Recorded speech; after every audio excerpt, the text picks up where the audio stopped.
নমস্কার, আমি তরুণ ঘোষ। সবাইকে স্বাধীনতা দিবসের শুভেচ্ছা জানাই। আচ্ছা, গতকালকের খবরটা নিয়ে অনেক রকম রিয়াকশন এসছে। কেউ জানতে চেয়েছেন যে খবরটা কতটা সত্যি, কেউ জানতে চেয়েছেন যে চীনের দ্বীপটা নিয়ে কি হলো। আমি সেগুলোর পরে আসবো। আগে কতটা সত্যি কতটা মিথ্যে, আগে সেই ব্যাপারটা একটুখানি খোলসা করে নেওয়া যাক।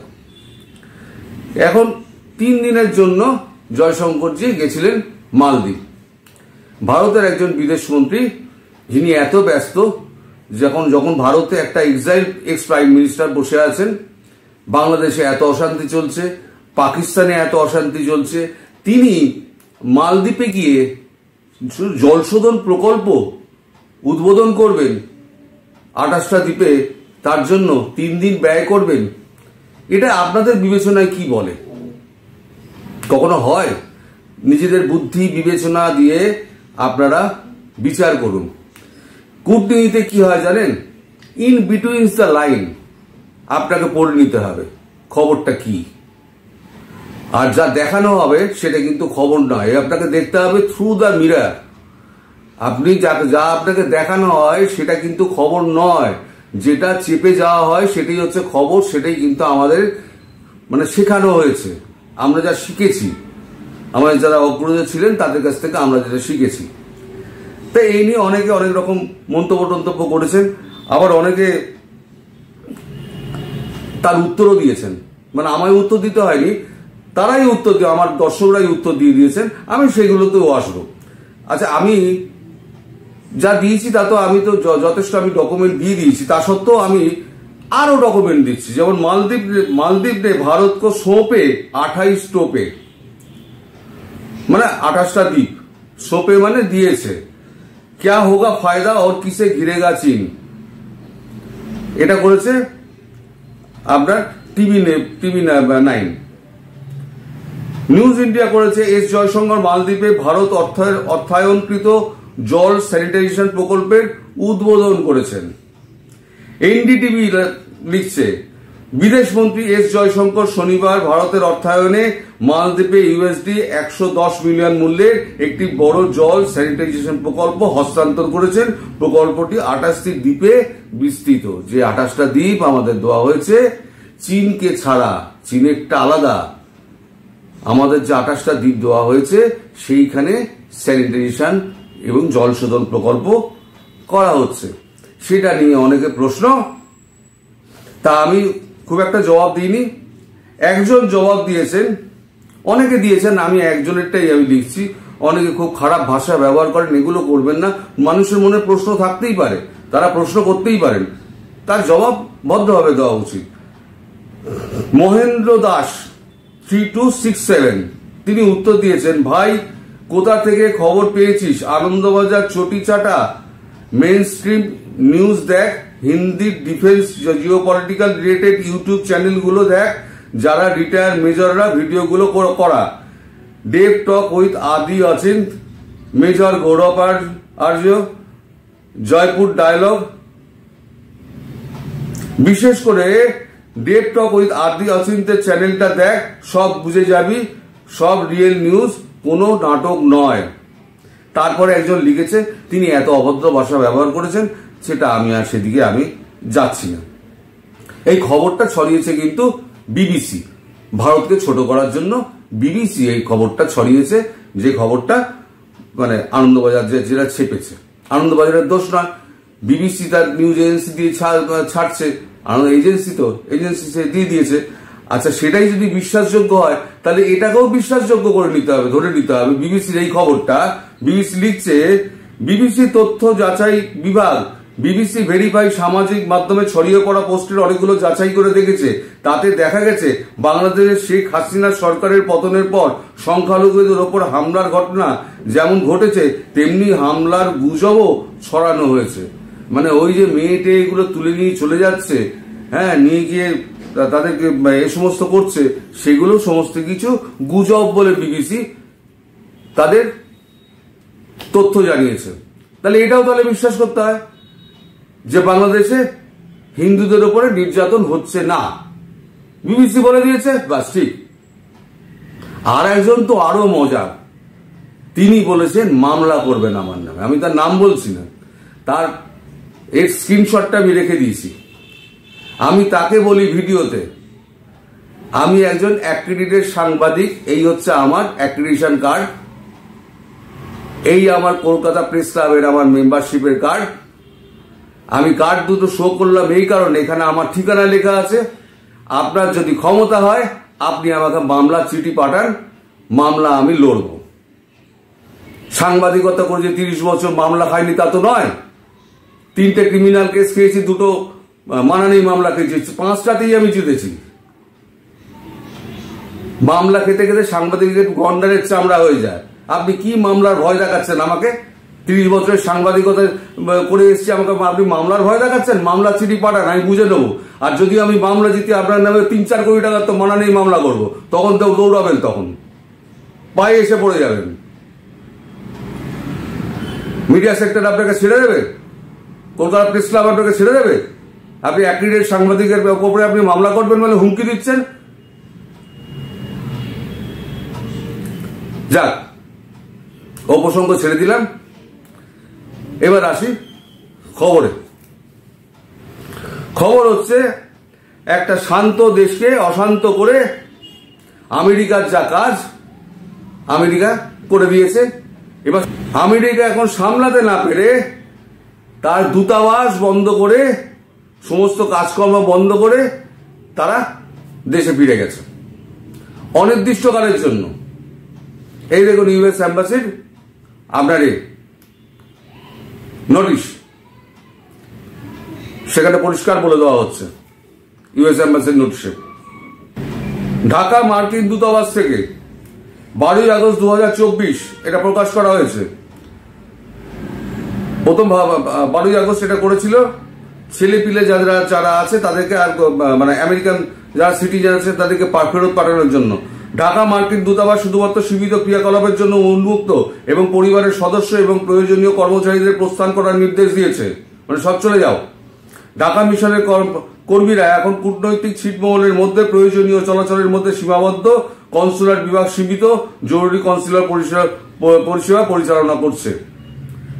আর গতকালকে একেবারে পুরোপুরি ক্লোজ ঘোষণা করে, আমি তার স্ক্রিনশটও দিয়ে দিলাম আপনাকে, বন্ধ করে চলে গেলেন।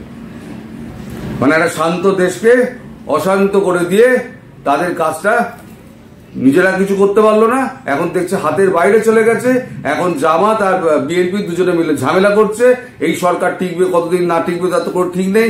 চেয়েছিল এই সরকারকে টিকিয়ে রেখে দিয়ে এই সরকারের মাধ্যমে যা যা করার সেই কাজগুলো করে দেবে, কিন্তু এখন যা অবস্থা হয়েছে, এখন আগামী 10 বছরের মধ্যে সেন্ট মার্টিন নিয়ে আর কথা বলতে পারবে না আমেরিকা। সারা পৃথিবীতে ছিচিৎকার হচ্ছে, আমেরিকা পুরো মুখোশ খুলে গেছে, তো ছিচিৎকার হচ্ছে।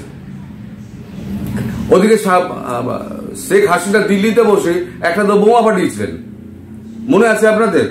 তবু আপনাদের মনে করিয়ে দেওয়ার জন্য আমি একবার বলি, হাসিনা দাবি করেছেন সেন্ট মার্টিন দ্বীপ আমেরিকার হাতে তুলে না দেওয়ার জন্যই তার বিরুদ্ধে ষড়যন্ত্র করা হয়েছে, সরকার ফেলে দেওয়া হয়েছে, তাকে দেশ ছাড়তে বাধ্য করা হয়েছে, না হলে তিনি এখনো দেশের প্রধানমন্ত্রী থাকতেন বলে দাবি করেছেন মুজিব কন্যা। এটা দাবি করেছেন অন্তত 5 দিন আগে। 5 দিন পরে গতকালকে তার একটা ছোট্ট একটা রিয়াকশন দিয়েছে ইউএস। লিখেছে কি, ইউএসএ অন বাংলাদেশ, বাংলাদেশে হাসিনার পতনে আমার কোনো হাত নেই, নিজেদের ধোয়া তুলসী পাতা বলে দাবি করল আমেরিকা। মার্কিন যুক্তরাষ্ট্র সরকার এই ঘটনাগুলির সঙ্গে জড়িত ছিল এমন কোন প্রতিবেদন গুজব কেবলই মিথ্যা। এটি বাংলাদেশের জনগণের কারণে হয়েছে।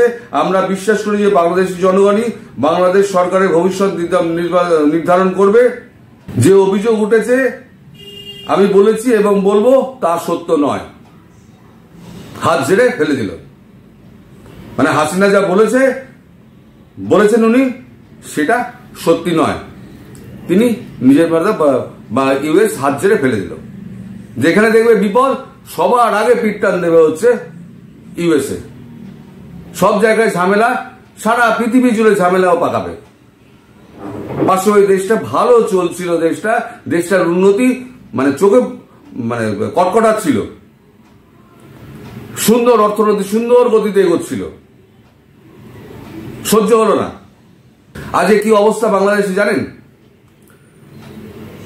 আমি বাংলাদেশের কাগজটা গিয়ে আপনাকে পড়ে শোনাচ্ছি। শিখে পণ্য আমদানি রপ্তানি, জিনিসপত্রের দাম হু করে বাড়ছে, কিভাবে ঘুরে দাঁড়াবে বাংলাদেশ?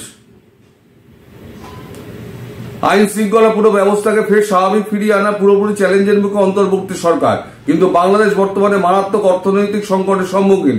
ব্যাংকগুলি বেল আউট প্যাকেজে রয়েছে। খাদ্যে মূল মুদ্রাস্ফীতি 13 বছরের মধ্যে সর্বোচ্চ। জুলাই খাদ্য মুদ্রাস্ফীতি 14% ছাড়িয়েছে। দেশে সাম্প্রতিক হিংসার পর সাপ্লাই চেইন ভেঙে পড়েছে। প্রশ্ন উঠছে কিভাবে বাংলাদেশ ঘুরে দাঁড়াবে? ক্ষতির ধাক্কা কে সামলাবে? এই যে সমস্ত আমদানি রপ্তানি ভারতের সঙ্গে বন্ধ হয়ে গেল, বাংলাদেশের মানুষের সঙ্গে আমাদের হাজার গন্ডগোল থাকতে পারে, কিন্তু দেশের প্রত্যেকটা মানুষ তো খারাপ নয়। একটা দেশের সব মানুষই খারাপ হয়? এই যে আমাদের কলকাতায় এত গন্ডগোল হচ্ছে, এত কিছু হচ্ছে, সারা বিশ্বে যত গন্ডগোল হয়, সব খারাপ মানুষ থাকে? কিছু মানুষ থাকে, তারা হচ্ছে এই সুযোগ সন্ধানী, কিছু দাঙ্গা সৃষ্টি করে সেখান থেকে লুটতরাজ চালাবে। বাংলাদেশে তেমন কিছু লোক রয়েছে যারা লুটতরাজ চালায়। ছাত্ররা আন্দোলন করেছে, ছাত্রদের মতো করে আন্দোলন করেছিল, সেই আন্দোলনটাকে একেবারে লুটতরাজের জায়গায় নিয়ে চলে গেল, এখন অশান্ত করে তুলল কিছু স্বার্থান্বেষী মহল। এর ফলে কি হলো? সব থেকে মুশকিলে পড়েছে ব্যবসায়ীরা। এবার যারা মাছ ধরে, এই সময়টা তারা সারা বছরের খাবারটা তুলে রেখে দেয় দাদা। সেখানে তারা ওই সারা বছরের খোরাক এই ইলিশের সময়টায় তুলে নেন। কিন্তু এই আমদানি রপ্তানি বন্ধ হয়ে যাওয়ার ফলেতে এখন কি হয়েছে? বিপুল ক্ষতি। ভারতকে না দেওয়ায় বাংলাদেশের তলানিতে ইলিশের দাম কাঁদছে বিক্রেতারা। আমরা ইলিশ পাচ্ছি না, ছেড়ে দিন। আমরা ইলিশ না পেলে কি আমরা না খেয়ে মরে যাব? কিন্তু তাদের তো পেটের ভাতটা চলে গেল। ঢাকার বাজারে 1 কেজি ইলিশ বিক্রি হচ্ছে 1500 থেকে 1600-র মধ্যে। এটা 2500 থেকে 3000-এ বিক্রি হতো, এখন 1500 থেকে 1600-তে বিক্রি হচ্ছে। একই সঙ্গে 600 থেকে 800 গ্রামের ইলিশ বিক্রি হচ্ছে 900 থেকে 1000 টাকায়। সকলেই বলছেন মাছের বাজারে ইলিশের দাম 500 থেকে 600 টাকা অবধি কমেছে। এবার বলুন মানুষগুলো কি হবে? ইলিশ তো এবার পচবে। আর অন্তর্বর্তী সরকারের যে কটা বসে তাদের তো আর কোনো হুঁশ জ্ঞান নেই। তারা তো রাজনীতির কিছু বোঝে না, কূটনীতি কিচ্ছু বোঝে না, অর্থনীতি তো আরো ছেড়ে দিন। বাংলাদেশের অর্থনীতির অবস্থা আপনি ভাবুন। বাংলাদেশ রিজার্ভ ব্যাংক প্রসঙ্গে Bangladesh Institute of International and Strategic স্টাডিজের গবেষণা পরিচালক মাহফুজ কবির বলেন, আমাদের জানা মতে ব্যাংকে বর্তমানে ব্যবহারযোগ্য রিজার্ভের পরিমাণ $12 বিলিয়ন মতো। এত বিশাল অর্থনীতি সামাল দেওয়ার জন্য এই পরিমাণের রিজার্ভ অপ্রতুল। $12 বিলিয়ন দিয়ে কি হবে? যেখানে বছরে 30 থেকে 32 বিলিয়ন যেখানে খরচ দরকার লাগে একটা দেশ চালাতে গেলে, সেখানে 12 বিলিয়নে কি হবে? আর অন্তর্বর্তী সরকার, এই সমস্ত সরকার আছে না, তারা কিন্তু কোনো বেল আউট প্যাকেজ পাবে না। কারণ জনগণের নির্বাচিত সরকার না হলে পরে কোনো রকম আর্থিক সাহায্য বিদেশ থেকে পাওয়া যায় না। যার জন্য পাকিস্তান কি করে? পাকিস্তান সৈন্যবাহিনী পেছনে থাকে, সামনে একটা পুতুল সরকারকে দাঁড় করিয়ে দেয়। না হলে পরে বাইরে থেকে টাকা আসবে না, টাকা আসা বন্ধ হয়ে যাবে। আজকে যারা মনে করছে ডক্টর ইউনূস যদি মনে করেন তিনি এই টাকা নিয়ে আসবেন বাইরে থেকে, 1 পয়সাও তিনি পাবেন না। দায়িত্ব নিয়ে বলছি, 1 পয়সা পাবেন না। কারণ নির্বাচিত সরকার নয়, এর পাড়ার ক্লাব নয়। আমরা 4 জনে মিলে ঠিক করে নিলাম, এ সেক্রেটারি হবে, এ প্রেসিডেন্ট হবে, ও কমিটির মেম্বার হবে, এই হবে, অমুক হবে, তমুক হবে, হয়ে গেল, সরকার করা হয়ে গেল। হয় নাকি এটা?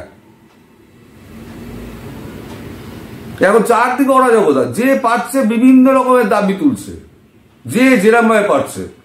আমি আশঙ্কা করছি কবে এই যে আমার সোনার বাংলা রবীন্দ্রনাথের লেখা, ওদের জাতীয় সঙ্গীত কবে জাতীয় সঙ্গীতটা তোলার দাবি উঠবে?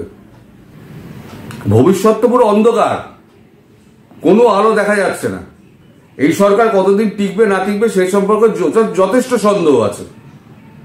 অবাধে এখনো লুটতরাজ চলে যাচ্ছে, আপনি যদি দেখেন না, এখনো অবাধে লুটতরাজ চলে যাচ্ছে, এখনো রেগুলার নারী নির্যাতন হচ্ছে, মন্দির ভাঙচুর হচ্ছে, সেনাবাহিনী পুতুলের মতো বসে আছে তার ব্যারাকে, কোনো পুলিশ নেই, কোনো সরকার নেই, যে যা খুশি করে যাচ্ছে, অফিস কাছারি আদালত সব বন্ধ।